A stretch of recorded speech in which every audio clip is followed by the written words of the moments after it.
బాపు చేతికొచ్చిన పంట నాశనమైంది.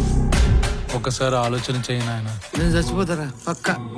బలగం లాంటి తెలంగాణ మట్టి కథగా గ్రామీణ పల్లె వాతావరణం జీవన విధానాన్ని సినీ ప్రేక్షకులకు మరోసారి పరిచయం చేస్తూ రూపొందించిన చిత్రం బాపు.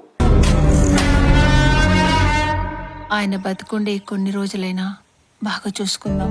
దశాబ్దం నుంచి తెలంగాణ నేపథ్యంలో ఎలాంటి సినిమా వచ్చినా వాటి కథనాలు ఎలా ఉన్నా తమ సొంత కథగా అక్కున చేర్చుకున్నారు సినీ ప్రేక్షకులు. ఇందులో భాగంగా సీనియర్ నటుడు బ్రహ్మాజీ ఆమని ప్రధాన పాత్రలో బాపు సినిమాను డైరెక్ట్ చేశారు దర్శకుడు రచయిత దయ రాజు, భానుప్రసాద్ రెడ్డి ప్రొడ్యూసర్లుగా కామ్రేడ్ ఫిల్మ్ ఫ్యాక్టరీ బ్యానర్ పై ఈ సినిమాని రూపొందించారు.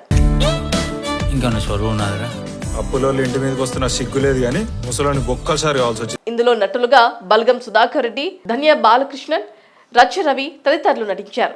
కొన్ని రోజుల క్రితం ఈ సినిమా ట్రైలర్ ప్రమోషన్స్ లో భాగంగా రానా దగ్గుపాటి విడుదల చేయగా విలేజ్ బ్యాక్ డ్రాప్ తో తండ్రి కొడుకుల మధ్య అనుబంధాన్ని, సంతోషాన్ని, కోపాన్ని, బాధల్ని, అందమైన లవ్ స్టోరీని, అన్ని రకాల ఎమోషన్స్ హృదయానికి హత్తుకునేలా సినిమా కథ ఉండబోతుందని ట్రైలర్ ద్వారా పరిచయం చేశారు.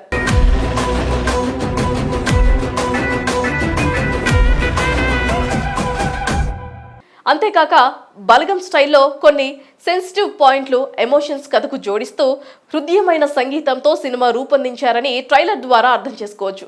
మరి ఫిబ్రవరి 21వ తేదీన ప్రేక్షకుల ముందుకు రాబోతున్న ఈ చిత్రం ప్రీ రిలీజ్ ఈవెంట్ హైదరాబాద్ లో మీడియా ప్రముఖుల సమక్షంలో నిర్వహించారు.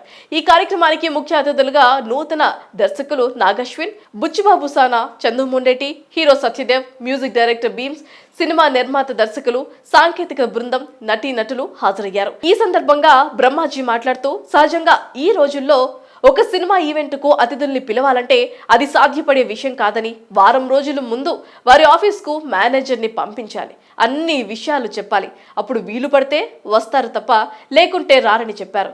ఇలాంటి సమయంలో కల్కి లాంటి పెద్ద సినిమా తీసిన నాగశ్విన్ ఫోన్ చేయగానే వస్తానని చెప్పాడని తెలిపారు. అలాగే బుచ్చిబాబు గురించి మాట్లాడుతూ రామ్ చరణ్ తో పెద్ద సినిమా తీస్తున్నా అతను ఇంకా అసిస్టెంట్ డైరెక్టర్ గానే ఉన్నాడని, చాలా మంచివాడని పిలవగానే వచ్చినందుకు కృతజ్ఞతలు తెలిపారు.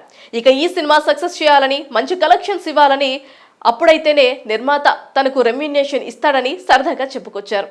అనంతరం నాగశ్విన్ మాట్లాడుతూ సినిమా ప్రేక్షకులు చాలా మంచివారు, కల్కి పెద్ద సినిమా, బాపు చిన్న సినిమా అనే తేడాను చూడకుండా సినిమా బాగుంటే ఫస్ట్, సెకండ్ షో కల్లా థియేటర్స్ హౌస్ఫుల్ చేస్తారని తెలిపారు.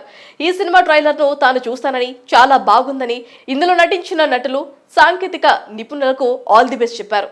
ఇక జాతిరత్నాలు సినిమాలో బ్రహ్మాజీ నాలెడ్జ్ అంటూ చాలా నాలెడ్జ్ ఉన్న వ్యక్తిగా నవ్వించారని సరదాగా తెలిపారు. ఇక ఫిబ్రవరి 21వ తేదీన థియేటర్స్ లో కలుద్దామని తెలిపారు.